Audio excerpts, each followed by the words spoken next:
سلام دوستان، وقتتون بخیر. دوستان میخواستم یه چیزی رو بهتون نشون بدم، خیلی جالبه.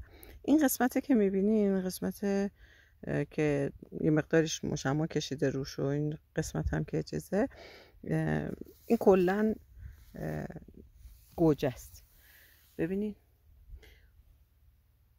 منتهاش بذرشو که پاشیده، کلا یه تیکه رو بذرشو پاشیده کامل روش مشما کشیده بود. یا کوچولو که از زمین رشد کردن، نصفی از مشما رو کنار زدن که نور بخوره. بعد هر یه دونه از اینا رو ببینین، هر یه دونه شونو ببینین. مثلا این خودش یه بوته است، این یه بوته گوجه است، یعنی اینو میکارن خودش یه بوته گوجه میشه. بعد ببینین چقدر زیاده. ببینین اینجوری بهتون نشون بدم، فکر میکنم بهتر باشه.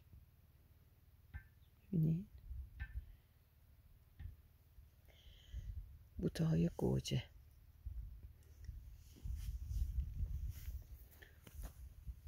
البته این علف هرز رو بگیرم از وسطشون. ببینین نمونه، این خودش یه بوته است.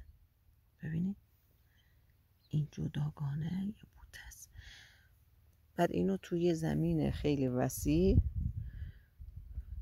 دونه دونه میکارن و گوجه هاشو ثمر میده و استفاده میکنن و میچینن. تا فیلم بعدی و ویدیوی بعدی، خدا نگهدار.